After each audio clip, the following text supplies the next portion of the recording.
ژله رنگین کمون، یه دسر خیلی آسون با خیلی نکته که ما می‌خوایم به آسون ترین روش ممکن بهت یاد بدیم. به هر تعدادی که دوست داری ژله با رنگ‌های مختلف و داخل یک کاسه می‌ریزی، به هر کدومش یه لیوان آب جوش اضافه می‌کنی که هر یه لیوان معادل 200 گرمه، 200 میلی لیتره. قشنگ اینا رو هم می‌زنی تا ذرات ژلاتین کاملا حل بشه. این نکته اول که خیلی مهمه. حالا هر کدومو به دو قسمت مساوی تقسیم می‌کنی، به یه قسمتش 1/4 لیوان آب سرد و به یه قسمت دیگه‌اش 1/4 لیوان شیری که کامل همدمای محیطه. این خیلی مهمه. حالا قالب تو چرب می‌کنی، اول اون لایه ماتو که با شیر درست کردی می‌ریزی، یه رو میره یخچال نیم بند میشه. بعدش لایه شفاف رو می‌ریزی، دوباره میره نیم بند میشه. تو این فاصله برای هر کدوم از اون ژله ها همین کارو تکرار می‌کنی. دو قسمت میشه، یه قسمت 1/4 لیوان آب سرد، یه قسمت 1/4 لیوان شیر همدمای محیط و به همین ترتیب لایه به لایه مات و شفاف رو روی هم می‌ریزی و هر کدومو یه رو می‌ذاری یخچال نیم بند بشه و بعد لایه بعدی آخرین لایه رو که ریختی شب تا صبح می‌ذاری توی یخچال تا قشنگ ببنده.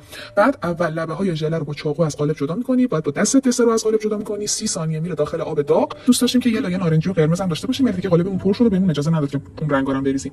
امیدوارم که از این آموزش لذت برده باشید. اگر از اکسپلور دارید این ویدیو رو می‌بینید حتما پیجمون رو فالو کنید، لایک و سیوش هم یادتون نره. جلسه‌های قبلی رو می‌تونید تو پست‌های قبلی ببینید. کلی ایده جذاب دیگه هم تو